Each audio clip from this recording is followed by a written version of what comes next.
एक तरफ नायरा, जो कि अपने दिमाग में ये बात तो बैठा चुकी थी कि किसी भी हालत में उसे इस जगह पर नहीं रहना है, क्योंकि वो अंश के साथ अपनी ज़िंदगी नहीं गुजार सकती। उसे पता था कि अंश कैसे इंसान है, जो कि अपने भाई को सपोर्ट करने के लिए उसे इतने घटिया इल्ज़ाम में फंसा कर चले गए। वहीं दूसरी तरफ अंश, जो ज़बरदस्ती अपने आप को खुश करने की कोशिश में लगे हुए थे, वो बार बार अपने दिल को समझा रहे थे, मैंने आज उस लड़की को उसकी औकात दिखाई है। अब उसे समझ में आएगा कि अंश मल्होत्रा के साथ टक्कर लेकर के उसने कितनी बड़ी गलती कर दी है। I should be proud on my self.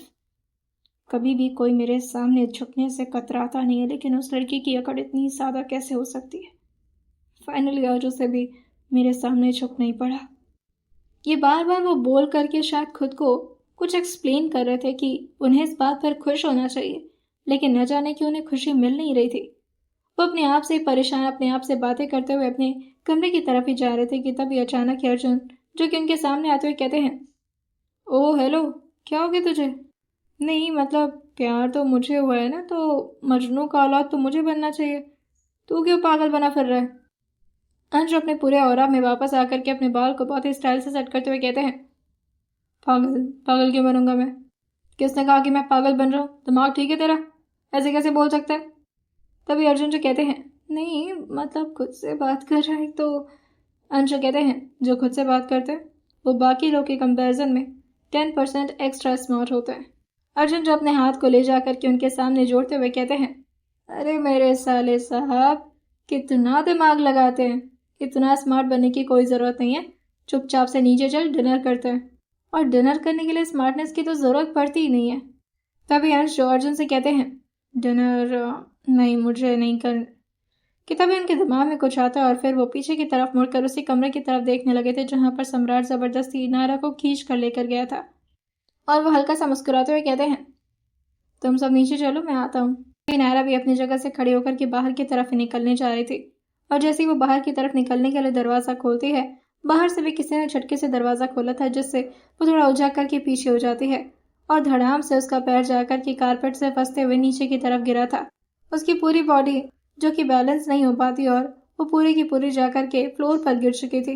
जैसे ही अंश उसको इस तरह से गिरा हुआ देखते हैं, वो अपने हाथ को फोल्ड करते हुए उसके सामने हल्का सा झुक कर कहते हैं, मुझे पता है तुम्हारी जगह कहाँ पर है। ये बार बार मुझे दिखाने की कोशिश मत किया करो कि तुम कितनी गिरी हुई हो। शादी के बाद तुम्हें ज़मीन पर ही रखने वाला हूँ मैं। फिलहाल चुपचाप से जल्दी खड़ी हो, मेरे पास ज़्यादा वक्त नहीं है। डिनर के लिए बुलाया जा रहा है। ये सुनकर के नायरा, जो अभी तक उठी नहीं थी और वो अपने चेहरे को उठाकर अंश की तरफ बहुत ही घूरते हुए कहती है, क्यों? आपको बुलाया जा रहा है तो आप जाइए ना, मेरी इतनी फिक्र क्यों कर रहे हैं? उसका ये तेज टोन जो कि बहुत ही ज्यादा चुभ रहा था अंश को, और वो अपने पैरों पर दौलत नीचे बैठते हुए कहते हैं, ए लड़की, मैं ना तुम्हारी जुबान काट लूंगा, बता रहा हूँ। ये जो अपनी तीखी जुबान है ना, इससे मुझसे बात मत किया करो। बात करना है तो डरते कांपते आवाज में मुझसे बोला करो कुछ भी। प्यार से चलो, वरना मैं उठा कर लेकर जाऊंगा। नायरा को इतना तो पता था कि अंश अपनी फैमिली के सामने उसे इस तरह से तो नहीं ले जाने वाले, और ऑब्वियसली उनके साथ खाना खाने का नायरा को जरा भी शौक नहीं था। वो हल्का सा पीछे होते हुए अपने सिर को ना मिलाते हुए कहती है, मैं आपके साथ कहीं नहीं जाऊंगी। दूसरी तरफ अर्जुन जो आकर के अनन्या के ठीक बगल में बैठे थे, वहीं अनन्या जो अपने पेट पर इधर उधर अपने चम्मच को घुमाए जा रही थी, और जब भी वो ऐसा करती अर्जुन समझते थे कि उसका क्या मतलब होता है। वो उसके कान के पास आकर के हल्का सा झुकते हुए उसके आ रहे सारे बालों को कान के पीछे लगाते हुए कहते हैं, क्या बात है, कोई नाराज है मुझसे? वही अनन्या जो अपने फोक को रेच आकर के धीरे से प्लेट से हटा करके अर्जुन के हाथ पर चुभाते हुए कहती है, नाराज क्यों होंगी मैं आपसे? आप इतने अच्छे जो हैं, आपको तो सब कुछ याद रहता है ना, कुछ भी नहीं भूलते आप। ये बोलते हुए उसकी सांसें काफी तेज थीं, जिससे अर्जुन समझ गए थे कि मामला कुछ तो गड़बड़ है, और आखिर ऐसी कौन सी चीज भूल गए जिसके बारे में वो टॉन्ट सुन रहा है इस वक्त। और वो उसके तरफ हल्का सा और झुकते हुए कहते हैं, मैं समझ नहीं पा रहा तुम किस बारे में बात कर रही हो। भैया अनन्या जो अपनी जगह से खड़े होते हुए कहती है, मैं चलती हूँ, मेरा हो गया डिनर। अब मम्मा, मैं गेस्ट रूम में जा रही हूँ। कि तभी सावित्री जी जो कहती हैं, अरे इतने सारे कमरे हैं, गेस्ट रूम में क्यों जाओगी तुम एक काम करो, तुम जाकर प्रीति के कमरे में जैसे ही सावित्री जी के मुंह से प्रीति नाम आसपास के सारे लोगों ने सुना था, सबके मुंह जो एकदम से लटक गए थे। शालिनी जी जो तुरंत ही खड़े होते हुए कहती हैं, मेरा भी खाना हो गया, मैं जा रही हूँ। वहीं जयचंद्र जो कहते हैं, खाने के बीच में उठना नहीं चाहिए। वहीं गायत्री जी और अनन्या की मॉम जो इस वक्त जयचंद्र को ही इस बात पर देखने लगी थी। तभी जयचंद्र जो अपने ऑरा को चेंज करके हल्का सा मुस्कुराते हुए कहते हैं, अरे अन्नपूर्णा माता नाराज़ हो जाती हैं, खाना मिलना कोई मामूली बात थोड़ी ना है। इसकी कदर उससे पूछे जिसे नहीं मिलता है। हम इस तरह से खड़े होकर के अन्नपूर्णा माता का अनादर करते हैं। आइए बैठिए बेटा। तभी गायत्री जी जो कहती हैं, ऐसे प्रीति का नाम लेकर ना आपने ठीक नहीं किया आंटी।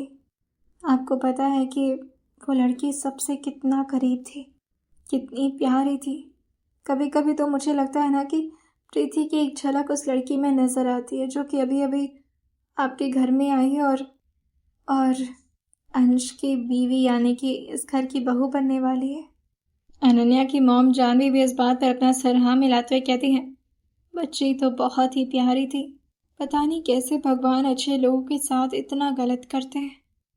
तभी इस बात पर शालिनी जी जो बहुत ही हिम्मत करते हुए कहती हैं, जो गलत करता है उसे इसी जन्म में उसकी सज़ा मिलती है। जिसने मेरी बेटी के साथ इतना गलत किया, भगवान उसे इस धरती पर कहीं जगह ना दे, नर्क में जले वो। जयचंद्र जी अपना गला क्लियर करते हुए कहते हैं, दिवाली के शुभ अवसर पर हम इस तरह की अनाप शनाप बातें क्यों कर रहे हैं।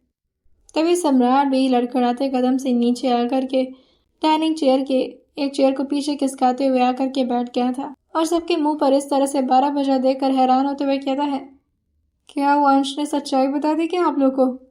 ऐसे क्यों परेशान हैं आप सब? और ये जैसे ही सारे लोग के कान में पड़ा था, सब लोग हैरान होकर के अब सम्राट की तरफ ही देखने लगे थे। वहीं दूसरी तरफ अंश जो नायरा का हाथ जबरदस्ती खींच करके उसे खड़ा करते हुए कहते हैं, सही कहावत है, लातों के भूत बातों से नहीं मानते है ना। जब तक तुम्हें उठाकर अपने साथ ना ले जाऊं, मुझे नहीं लगता तुम जाने वाली हो। इस बात पर नायरा भी पूरे चौड़ में कहती है, मुझे अच्छे से पता है कि आप मुझे सबके सामने अपने गोद में नहीं उठा। ये क्या कर रहे हैं? ये कोई तरीका नहीं है, आप मुझे ऐसे नहीं ले जा सकते। सब क्या सोचेंगे, आपका दिमाग खराब हो गया क्या? तभी अंश उसकी कमर पर अपने हाथ को इतने जोर से पिंच करता है कि वो एकदम से चिल्लाते हुए कहती है, आउच आउच, क्या कर रहे हैं, गुदगुदी हो रही है। अंश उसको शांत रहने का इशारा करते हुए कहते हैं, एकदम चुप। नायरा काफी टाइम से अंश को बार बार अपने आप को उतारने के लिए कह रही थी, लेकिन अंश अब स्टेयर से एक एक कदम नीचे उतरने लगे थे, जिससे नायरा और ज्यादा घबराने लगती है और वो अंश की तरफ देखते हुए कहती है, क्यों कर रही है, मैं खुद भी चल सकती हूँ, आप इस तरह से मुझे एम्बैरस कर रहे हैं। ये सुनकर अंश सामने की तरफ ही देखते हुए कहते हैं, अंश मल्होत्रा की बात न मानने के बाद लोग ऐसे ही रिग्रेट करते हैं। आइंदा से कभी भी मेरी बात को न मानने के बाद का अंजाम याद रखना तो। और वो अब डाइनिंग हॉल में पहुंच चुके थे, जहां अब सबकी नजर अंश पर ही पहुंचती है और जाकर के अंश पर ही थम जाती है। सारे लोग कभी नायरा की शक्ल देखते तो कभी अंश की। तरह से अंश के गोद में नायरा का होना वहां पर बैठे ऑलमोस्ट सभी लोगों को खुश कर रहा था, सिवाय सम्राट के। तभी नितिन जो खड़े होकर के जोर से क्लैपिंग करते हुए कहता है, वाओ हाउ रोमांटिक, अभी तो वाइफ बनी भी नहीं अंश, this is actually called couple goals. वो इसी तरह से काफी जोर जोर से क्लैपिंग तो कर रहा था, लेकिन जब उसका कोई साथ नहीं देता तो अविरल जो उसको पीछे से खींच करके बैठाते हुए कहता है, जोकर बनना ना तो कोई तुझसे सीखे, बेवकूफ। नायरा जो अभी भी अंश को इसी तरह से स्टैचू खड़ा देख कर कहती है, अब क्या हुआ, अब तो उतारिए, सब लोग देख रहे हैं। अंशो अब जाकर के नायरा के चेहरे की तरफ फाइनली देखे थे और सबको प्रिटेंड कराते हुए वो बहुत ही स्माइल करके नायरा से कहते हैं, ओह कम ऑन, अब होने वाली बीवी हो तो मेरे खानदान को भी तो पता लगने दो ना कि मैं अपनी बीवी की कितनी इज्जत करता हूँ, जिसकी इस दुनिया में कोई इज्जत ही नहीं है। ये सुनने के बाद नायरा को ज्यादा हैरानी नहीं हुई थी, क्योंकि अंश ने पहले भी इस तरह से कई बार उसको इस तरह बेइज्जत किया था, जिसे वो तुरंत ही उतरने के लिए कहती है और काफी जोर से, मैंने कहा उतारिए मुझे। जितनी कड़क आवाज का उसने इस्तेमाल किया था, डाइनिंग चेयर पर बैठे जयचंद्र जो काफी गुस्से में अपने फोक को अपने हाथ में पकड़ते हुए कहते हैं, हमारे घर की औरतें मर्दों से इतने शार्प तरीके से बात नहीं करती। अपने आवाज को थोड़ा कंट्रोल में रखो लड़की। ये सुनने के बाद नायरा जो तुरंत ही अपना सिर नीचे झुकाते हुए कहती है, सॉरी, वो ये मुझे छोड़ नहीं रहे थे। ये गलत तरीका है, सारे परिवार वालों के सामने इस तरह मुझे गोद में जबरदस्ती उठाकर। कि तभी जयचंद्र जो कहते हैं, यहाँ पर मर्द अपनी बीवी के साथ कुछ भी करे, परिवार को कोई दिक्कत नहीं होता। तभी अंशु सबको हैरान करते हुए डाइनिंग टेबल पर आकर अपना हाथ रखते हुए कहते हैं, वैसे मल्होत्रा साहब। वो इस वक्त जयचंद्र मल्होत्रा के ठीक सामने खड़े थे। जहां एक छोर पर जयचंद्र मल्होत्रा बैठे थे, वहीं दूसरे छोर पर अभी सीट खाली थी। जहां वैसे तो बैठने का हक शेखर को था, लेकिन शेखर हमेशा साइड में ही बैठना पसंद करते थे। और अंश अपनी बात को आगे कंटिन्यू करते हुए कहते हैं, actually I needed your permission. Jayachandra जो खुश होते हुए कहते हैं कि ऐसी परमिशन चाहिए आपको, वो भी हमसे। अंश और नायरा को अपने पास बुलाते हैं और अपना हाथ आगे बढ़ाकर उसके हाथों को थामते हुए कहते हैं, मैं आज का डिनर अपनी होने वाले फियांसे के साथ करना चाहता हूँ, अगर आपको कोई एतराज ना हो। जयचंद्र तो इस बात पर खुश हो गए थे और वो अपने सर तुरंत ही हाँ मिलाते हुए कहते हैं, बिल्कुल, हम तो खुश हैं कि आप इस रिश्ते के लिए अपने आप को काफी हद तक तैयार करने की कोशिश में लगे हुए हैं। वही सम्राट जो अपनी मुट्ठी को काफी कस के बंद करते हुए कभी नायरा को देखता तो कभी अंश को, और उसके साथ ही अपना जबड़ा कसते हुए कहते हैं, अंश, शायद तुम भूल रहे हो, लेकिन तुम्हें यहाँ पर आकर किसी को कुछ बताना था। ये सुनकर अंश कहते हैं, फिलहाल तो मुझे सिर्फ डिनर करना है। और फिर वो चेयर पर बैठ करके नायरा की तरफ देखते हुए कहते हैं, अपनी प्यारी बीवी के साथ, होने वाली बीवी के साथ। नायरा को समझ नहीं आ रहा था कि अब अंश का ये कौन सा नया चाल है। इतना प्यार से आखिर अंश उससे बात कर कैसे सकते हैं, जो शख्स हमेशा उसे मारने के बारे में ही सोचता रहे। शालिनी जी जो नायरा को बैठने का इशारा करते हुए कहती हैं, बैठो बेटा, तुम भी हम लोग के साथ डिनर करो।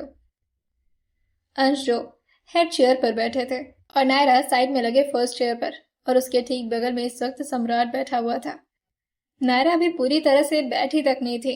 तभी अंशु नायरा को सबसे दूर रखा एक डिश का इशारा करते हुए कहते, जरा मुझे मशरूम मटर पास करना। वो ठीक अविरल के सामने रखा हुआ था। जैसे अविरल ने उस पॉट को उठाया था, अंश तुरंत ही कहते हैं, तुमसे मांगा है मैंने। वो नायरा की तरफ देखते हुए कहते हैं, कमान, अब तक तुम उठी क्यों नहीं? खड़ी हो और लेकर आओ उसे। नायरा चक्कर लगा करके अविरल के ठीक पीछे आकर पहुंचती है और फिर उस पॉट को ले जा करके अंश के ठीक बगल में रखते हुए जैसे उसमें से अंश को कुछ देती है, उससे पहले अंश उसको रोकते हुए कहते हैं, नो, एक्चुअली मेरा मूड चेंज हो गया है। लेट्स ट्राई कढ़ाई पनीर। जब मैं आज एक्स्ट्रा कैलोरी खाने के मूड में हूं ही, तो क्यों ना कढ़ाई पनीर ट्राई किया जाए, वो भी डाइनिंग टेबल के दूसरे छोर के पास रखा हुआ था। कृष ये सब कुछ बहुत ही अच्छे तरीके से समझ रहा था। वही सम्राट जो अंश को रोकते हुए कहते हैं, क्या कर रहे हो तुम, किसी स्टाफ से मांग लो ना। अंश सम्राट को शांत रहने का इशारा करते हुए कहते हैं, ऐसे मैं अपने फियांसे से कह रहा हूँ, आपको क्या दिक्कत हो रही है ना जान? आपको कोई दिक्कत तो नहीं है ना लाने में? जानवी जी जो इन सारी हरकत को देख करके थोड़ा सा परेशान हो रहे थे, जिसे नोटिस करते हुए शेखर और जयचंद्र दोनों ही अंश को रोकते हुए कहते हैं, अंश क्यों परेशान कर रहे हो उसे? जयचंद्र जो कहते हैं, आई अंडरस्टैंड, खाना अपनी बीवी परोसे तभी अच्छा लगता है, मगर बच्ची है वो, इतना परेशान मत करो उसे। गायत्री जी जो इन सारे माहौल को देख करके बस अपनी आंखें चढ़ा रही थी और वो बस शांति से शालिनी जी की तरफ देखते हुए बात करना शुरू कर देती हैं। यहाँ के कुछ अजीब अजीब टेंट्रम्स हुआ करते थे, जिससे हमेशा से गायत्री जी परेशान रहा करती थी। उन्हें इस घर में अगर कोई अच्छा लगता था तो सिर्फ अंश, शालिनी जी और ऑब्वियसली इस घर की प्यारी और सबसे लाडली अनन्या। सावित्री जी की वो इज्जत जरूर करती थी, लेकिन हाँ, उन्हें भी अच्छे से पता था कि सावित्री जी भी यहाँ के सारे ड्रामों में हमेशा से काफी हद तक भागीदारी रहती हैं। अब नायरा दोबारा से कढ़ाई पनीर लेकर अंश के सामने हल्का से झुकते हुए कहती है, उम्मीद करती हूँ कि अब आपका दोबारा से इरादा नहीं बदला होगा। अंशु नायरा की तरफ देखते हुए कहते हैं, तुम इसी तरह से खड़ी रहोगी जब तक मैं पूरा खाना खत्म नहीं कर लेता। मैं जो मांगूंगा दौड़ दौड़ कर तुम्हें वो चीज ले आकर देनी होगी मुझे। Got it? कैसा मुस्कुराते हुए अंश की तरफ देखते हुए कहती है, खड़े रहने के लिए भी आप उसे कह रहे, जो कि इस घर की कभी नौकरानी हुआ करती थी, और आज भी मैं वही हूँ। आपकी बीवी बन करके इस घर की महारानी बनने से तो अच्छा है कि मैं खुद को नौकरानी ही समझूं, और किसी भी नौकरानी को खड़े रहने में कोई भी तकलीफ नहीं होती है। तो ये बहुत ही घटिया तरीका है मुझे परेशान करने का। उसकी थोड़ी थोड़ी बातें जो सम्राट सुन तो पा रहे थे, लेकिन समझ नहीं आ रहा था आखिर क्लियर कि आखिर ये लड़की बात क्या करे अंश से। उसके चेहरे के भाव को देखकर कोई नहीं कह सकता था कि वो किस तरह से अंश के जवाब में जवाब दिए जा रही है, क्योंकि उसका सॉफ्ट चेहरा, ऊपर से प्यारी सी उस पर मुस्कान। तभी अविरल जो कहता है, ऐसे अंश, ये सम्राट भाई किसी सच्चाई की बात कर रहे थे। क्या बात है, दिवाली पे कोई सच बताने वाला था तू? देख, हम तो तेरे दोस्त हैं, ऑब्वियसली हमें फैमिली मैटर में नहीं पढ़ना चाहिए, पर अगर ये कुछ हम लोगों से रिलेटेड है या फिर तेरी लाइफ से रिलेटेड है तो हमें जानने का हक तो बनता है। अंश अविरल को घूरते हुए कहते हैं, कोई हक नहीं बनता है। फैमिली अलग होती है, दोस्त अलग होते हैं।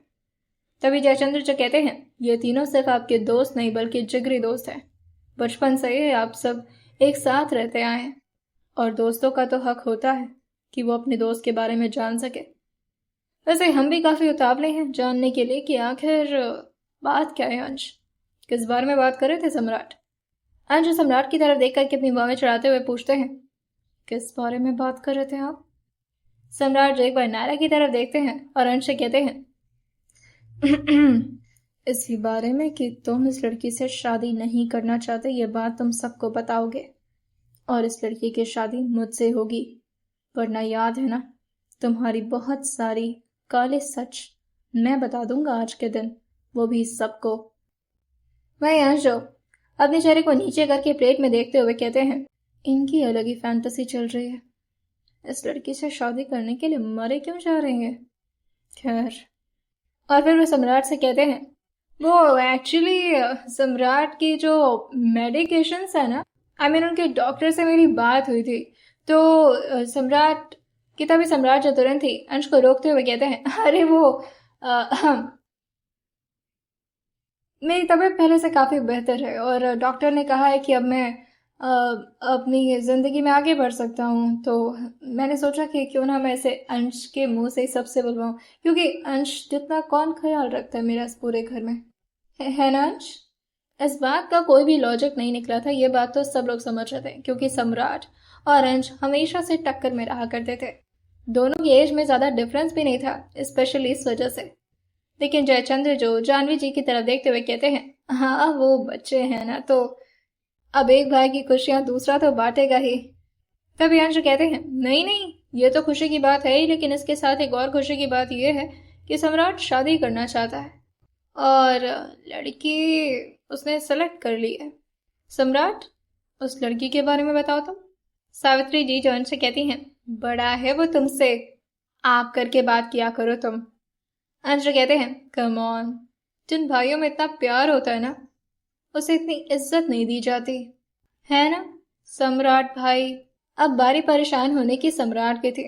वो तो इसी सवाल में फंस चुके थे कि आखिर वो क्या जवाब देंगे, कौन सी लड़की है जिसे उन्होंने अपने लिए सेलेक्ट किया है। अब पूरे खानदान के सामने ये बोलना कि जिस लड़की से उनके अपने ही भाई की शादी हो रही है और सबको इस बारे में पता भी चल चुका है, उसी लड़की से उन्हें शादी करना है, ये तो उन्हें शोभा नहीं देता।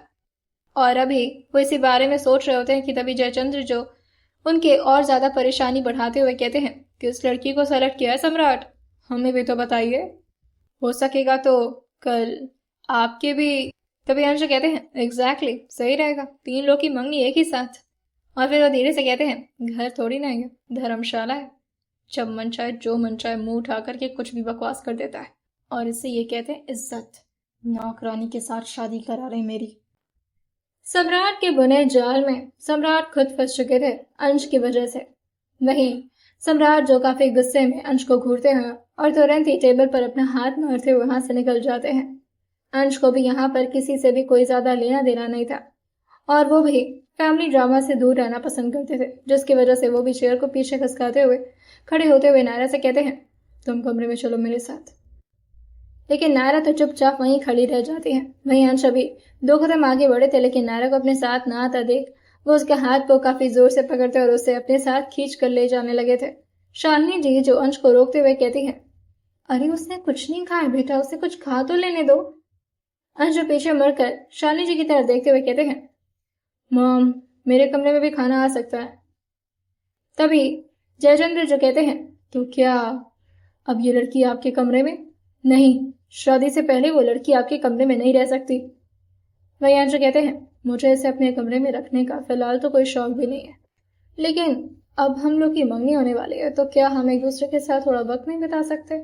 क्या उसमें भी आप लोगों को कोई एतराज है? इस बात पर जयचंद्र अपना सिर ना मिलाते हुए कहते हैं, नहीं नहीं, ऐसा कुछ नहीं है, जाइए आप लेकर जाइए उससे। जयचंद्र वैसे तो अंश को मना करने वाले थे, लेकिन इस वक्त अश्विन जो कि उन्हीं लोगों की तरफ ही आगे बढ़ते हुए आ रहे थे। अश्विन रायचंद जो कि शालिनी जी की बहन थे, वो जानवी जी के बगल में आकर बैठते हुए कहते हैं, क्या बात है, काफी परेशान लग रहे हैं आप लोग। पापा जी सब ठीक तो है? वो जयचंद्र को पापा जी ही बुलाया करते थे। उन्होंने भी सर अपना हम हिलाकर कहा, आप खाना खाइए, सब ठीक है। वह अविरल मानव और नितिन जो कृष के साथ खड़े हो गए थे, और वो लोग भी अंश के पीछे पीछे आने लगे थे। कृष उन लोग को रोकते हुए कहता है, हम लोग क्या करेंगे कमरे की तरफ जाकर, चलते हैं ना, हम लोग घर चलते हैं। तभी मानव जी कहता है, अरे ऐसे कैसे, ठीक से मिला तक नहीं हमारा दोस्त हमसे। ये अर्जुन आ जाता है ना तो ये हम लोग को भाव ही नहीं देता। रुक, इसे तो बताना पड़ेगा। वही अंश काफी जबरदस्ती करते हुए नारा को अपने साथ लेकर जा रहे थे। अभी यहाँ पर मानव, अविरल, नितिन जो कि सीढ़ियां चढ़ रहे थे, लेकिन जैसे वो लोग गैलरी में पहुंचते हैं, वहां पर सामने खड़े अंश और नारा के तमाशा को देखते हुए वो सब एकदम से शांत पड़ गए थे। नारा अपना हाथ छुड़ाते हुए कहते हैं, मैं कोई रस्सी या बोरा नहीं हूँ जिसे आप जब मन चाहे खींचना शुरू कर देते हैं। अंश जो पीछे मुड़कर नारा की तरफ देखते हुए कहते हैं, क्या कहा तुमने? और पहली बात तो ये कि मेरे साथ ऐसी चीप लैंग्वेज यूज मत किया करो तुम। इस बात पर नारा जो कहती है, चीप लैंग्वेज, इसे हिंदी कहते हैं, अगर आपको नहीं आती है तो जाकर सीखिए आप। और हाँ, मैं आपके कमरे में भी नहीं जाना चाहती। अंश जो कहते हैं, पर मुझे तो तुम्हें अपने कमरे में लेकर जाना है, और ये बात तुम बोल किससे रहे हो तुम्हें पता भी है? वही नारा जो कहती है, क्यों, बस मेरा मन नहीं है जाने का, जबरदस्ती है क्या? तभी अंश उसके बाजू को जोर से पकड़कर अपने करीब खींचते हुए कहते हैं, ये बात तुम्हें उस दिन याद नहीं आई जिस दिन तुम मेरे बिना परमिशन के मेरे कमरे में आकर घुस गई? उस वक्त कहाँ गई थी तुम्हारी सेल्फ रिस्पेक्ट? अभी मेरे सामने ज्यादा अकड़ मत दिखाओ। और वो उसे खींचते हुए अपने कमरे में जबरदस्ती लेकर जाते हैं, और जैसे वो कमरे के अंदर पहुंचे थे, दरवाजा बंद करते हुए वो काफी जोर से उसको धक्का दिए थे कि वो जाकर के जमीन पर ऑलमोस्ट गिर गई थी। लेकिन इस बार नायरा भी चुप नहीं रहती और खड़ी होते हुए कहती है, हम क्या दिखाना चाह रहे थे फैमिली वालों को? क्या बहुत अच्छे इंसान हैं और मेरे साथ बहुत अच्छे से पेश आ रहे हैं? अगर आपको मुझसे इतनी चिढ़ है तो या तो आप मुझे मार दीजिए, या तो फिर मुझे हमेशा हमेशा के लिए यहाँ से दूर जाने के लिए कह दीजिए, क्योंकि ना ही आपको मेरी शक्ल देखनी और ना ही मुझे आपकी। अंशु से एक उंगली दिखाते हुए कहते हैं, ये जो तुम्हारी कैंची की जैसी जुबान चलती है ना, इसे शांत कर दो वरना। वही नायरा भी अपनी आंखें दिखाते हुए पूछती है, वरना क्या, मार देंगे मुझे? किस बात का खौफ है? ना मुझे मरने से डर लगता है और ना इस घर से अब जाने से। जो होगा देखा जाएगा। आपके साथ रहने से तो बेहतर है कि मैं यहाँ से चली ही जाऊं।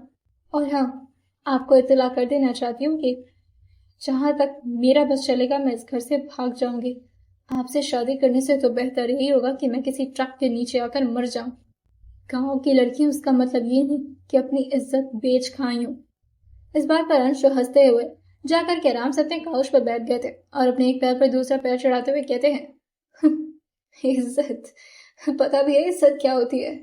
और वैसे तुमने तो मेरे दिल की बात छीन ली। इज्जत बेच खाई हो तो अब तक उसी की बदौलत तो शहर में आकर रुकी हुई थी, है ना? वही नारा जी कहती है, मुझे शांति से अपने गांव जाना है। मासी जिससे कहेंगे उससे शादी करके अपना घर बसा लूंगी। कम से कम इस जगह से तो छुटकारा मिलेगा। वही नारा जो काफी धीरे और काफी टूटे हुए स्वर में कहती है, मेरी मासी मुझे हमेशा कहती थी शहर से दूर रहना, क्योंकि शहर के लोग बिल्कुल मीठे जहर की तरह होते हैं। शुरुआत में तो बहुत अच्छे लगते हैं, लेकिन जब उनके साथ रहना शुरू करो तब जाकर उनकी असली फितरत समझ में आती है। जहरीले होते ये लोग। और अब जब से मैं शहर में आई हूं ना, मेरा दम घुट रहा है और नहीं रह सकते यहाँ पर। और वो रंध्री अंश की तरफ और वो तुरंत ही अंश की तरफ भाग कर आती है और अपना हाथ जोड़कर उनके सामने खड़े होते हुए कहती है, प्लीज़ मुझे यहाँ से जाने दीजिए। देखिए, मुझे अच्छे से पता है कि आपको मुझसे शादी नहीं करनी है। आप यही चाहते हैं ना कि मैं अपनी शक्ल शक्ल ना दिखाऊं आपको। आई प्रॉमिस, आप बस एक बार मुझे इजाज़त दीजिए, मैं आपको कभी कहीं पर भी नज़र नहीं आऊंगी। प्लीज़ मुझे जाने दीजिए, मैं आपके साथ शादी करके अपनी ज़िंदगी इस तरह बर्बाद नहीं कर सकती। अंश अभी तक तो हंस रहे थे उसके इस तरह की मिन्नतों पर, लेकिन जैसे ही नायरा के मुंह से यह आवाज़ अंश ने सुनी थी, वो काफ़ी गुस्से में उसकी तरफ ही अपना चेहरा घुमाकर देखने लगे थे और हल्का सा अपने गर्दन टिल्ट करते हुए किसी साइको की तरह से घूरते हुए कहते हैं, व्हाट? तुम मुझसे शादी करके अपनी जिंदगी बर्बाद नहीं करना चाहती? और ये बोलते ही अंश को न जाने क्या हो गया था। वो काफी गुस्से में झटके से खड़े हुए थे और उसी की तरफ आगे बढ़ने लगते हैं, जिससे नायरा के कदम अपने आप ही पीछे होने लगे थे। लेकिन नायरा, जो कि ऑब्वियसली अंश से बच नहीं पाती और जाकर के दीवार से टकराती है और अंश उसके ठीक सामने आते हुए कहते हैं, कौन सी गलत फहमी में जी रही हो तुम? तुम्हें लगता है कि मुझसे शादी करने के बाद तुम्हारी जिंदगी बर्बाद हो जाएगी? इस बात पर नायरा ने धीरे से अपने सर को हाँ मिला दिया था, जिसे देखते हुए अंश उसके जबड़े पर अपना हाथ कसते हुए कहते हैं, तुम्हारी इतनी हिम्मत? मेरे जैसे शख्स से शादी करने के लिए लड़कियां लाइन लगाकर खड़ी रहती हैं। जाकर ऑफिस में देखो तो मेरा क्या रुतबा है। लोग मुझसे बात करने से पहले 25 बार मेरी शक्ल देखना पसंद करते हैं, स्पेशली लड़कियां। इतना परफेक्ट, हैंडसम, हमारा की चार्मिंग और शायद काफी खुश मिजाज नहीं हूं मैं, लेकिन मैं जो भी हूँ परफेक्ट हूँ। और मुझसे शादी करने के बाद तुम्हारी जिंदगी बर्बाद हो जाएगी। हाँ? वही नायरा इस बात पर बस रोना शुरू कर दी थी, क्योंकि उसे अब कुछ समझ में नहीं आ रहा था। उसके अंदर इतनी हिम्मत ये नहीं जितना वो दिखाने की कोशिश कर रही थी अंश को। और उसे इस तरह रोता हुआ देखकर अंश उसके चेहरे को अपनी तरफ घुमाते हुए कहते हैं, और किसने कहा तुमसे कि मुझे तुम्हारी शक्ल देखने में कोई दिलचस्पी नहीं है?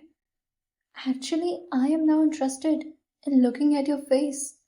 जिस तरह से तुम्हारी आंखों में मुझे देखकर खौफ तैरना शुरू हो जाता है, जिस तरह से तुम्हारी शक्ल पे शिकन आ जाती है मुझे देखकर, और तुम अपने भगवान से प्रार्थना करने लगती हो, प्लीज भगवान जी मुझे इस शख्स से बचाइएगा। मुझे वाकई बहुत मजा आता है। और अब तो मुझे और मजा आने वाला है, क्योंकि अब तो मेरी बीवी बनने वाली है। और बीवी बनने के बाद मैं तुम्हारे साथ क्या क्या करूंगा ये तुम सोच भी नहीं सकती। समझ रही हो ना तुम? तो तुम यहाँ से भाग कर कहीं नहीं जाओगी और ना ही मैं तुम्हें कहीं जाने दूंगा। शादी तो अब हमारी होकर रहेगी। बहुत शौक है ना तुम्हें अपने आप को दूसरों के हवाले करना?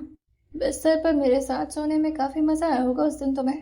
तभी नायरा जो अपनी आंखों को ले जाकर दर्श के ठीक चेहरे पर टकाते हुए कहती है, उस दिन का थप्पड़ भूल गए आप? अंश कहते हैं, वो थप्पड़ तुमने मुझे आज ही मारा है। इस बात पर नायरा अपना सर हाँ मिलाकर के हल्का सा मुस्कुराते हुए कहती है, याद तो है आपको? आज का मारा आज ही भूल गए? दोबारा से मेरी इज्जत और मेरे कैरेक्टर के बारे में फालतू बकवास नहीं सुन सकती मैं। अंश उसके दोनों हाथों को देकर कहते हैं, यह हाथ बहुत नाजुक है मुझे दर्द देने के लिए। तुम्हारा ये हाथ का थप्पड़ मेरे लिए सिर्फ मेरे गुस्से को बढ़ाने का काम करेगा। ये मत समझना कि तुम थप्पड़ मार कर बच जाने वाली हो। थप्पड़ मारने के बाद ही तुमने अपनी जिंदगी जहन्नुम बनाई है। उससे पहले मैंने यही डिसाइड किया था कि तुम्हें यहाँ से दफा कर दूंगा हमेशा के लिए। लेकिन नहीं, शायद तुम्हें शौक है मेरे साथ लड़ाई झगड़ा करने का या फिर मेरे साथ वक्त बिताने का। तुमने अभी भी कहा ना कि तुम्हारी जिंदगी मुझसे शादी करने के बाद नर्क हो जाएगी। वाकई में ही नर्क होने वाली है तुम्हारी जिंदगी, और ये शादी मैं जल्द से जल्द करवा कर रहूंगा। नायरा तुरंत ही अंश से अभी दूर जाने वाली होती, लेकिन अंश उसके ठीक सामने खड़े थे। वो कैसे भला वहां से एक कदम भी आगे बढ़ाते, जिससे वो अंश की तरफ देखते हुए कहती है, आप रास्ता छोड़ेंगे तब न जाऊंगी। अंश जो मुस्कुराते हुए 2 कदम पीछे होते हैं और उसे अपनी आंखों से ही जाने का इशारा कर देते हैं। उन्होंने अपने दोनों हाथों को इस वक्त अपनी चेस्ट के पास बांधा हुआ था। जैसे ही नायरा दरवाजा खोलकर बाहर की तरफ निकलती है, वहां पर 4 लोग खड़े थे, कृष, नितिन, मानव और अविरल।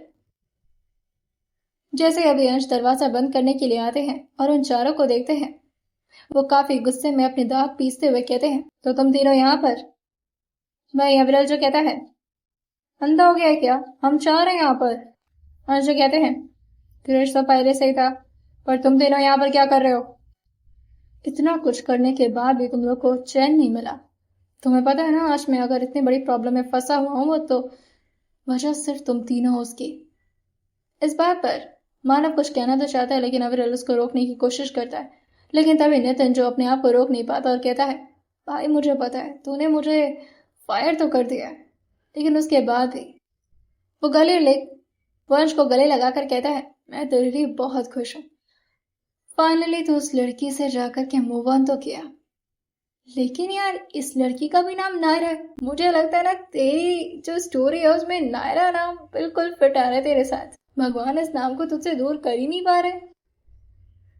अंशु इस वक्त दरवाजे से चेक कर उन तीनों को घूर रहे थे और फिर वो कृष से कहते हैं, जरा मेरी बंदूक लाना। कृष तुरंत ही अंश के कमरे के अंदर जाता है और बंदूक उनके हाथ में लाकर थमा देता है। जैसे अंश लोड करते हुए उन तीनों की तरफ देखते हुए कहते हैं, आओ तुम तीनों के साथ स्पेशल दिवाली दिवाली खेलते हैं, आओ अंदर आओ। तभी मानव जो तुरंत ही कहता है, अब मुझे लेट हो रहा है, मेरी मम्मी की तबीयत खराब है। इस बात पर अंश कहते हैं, मानव तुझे याद नहीं है लेकिन तेरी मॉम की पहले ही डेथ हो चुकी है। और कोई बहाना है। वहीं वो कृष से कहते हैं, इन तीनों को जरा अंदर तो लेकर आना। अब कृष को ऑर्डर मिला था जिससे उन तीनों को जबरदस्ती अंदर की तरफ खींच खींच कर लाता है। नितिन जो कृष से कहता है, भाई मैं तो सिर्फ तेरी वजह से यहाँ पर आया था, मुझे तो ना इस आदमी से कोई लेना देना नहीं है, ये क्यों अब मेरे पीछे पड़ा रहता है यार, पहले मुझे फायर कर दिया, ऊपर से अब मुझे बंदूक नहीं, मुझे नहीं खेलना उसके साथ दिवाली।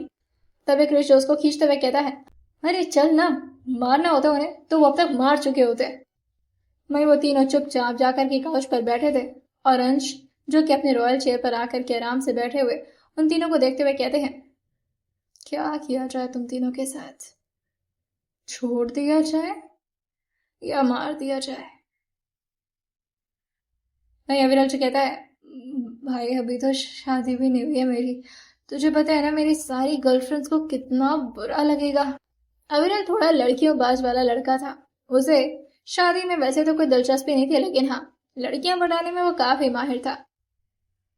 उन तीनों की रिक्वेस्ट सुन करके अंश खड़े होते हुए कहते हैं, ठीक है तुम लोग पर तरस खा करके मैं तुम्हें सिर्फ आज रात तक के पनिशमेंट के लिए हैरिश के साथ एक कमरे में रखूंगा।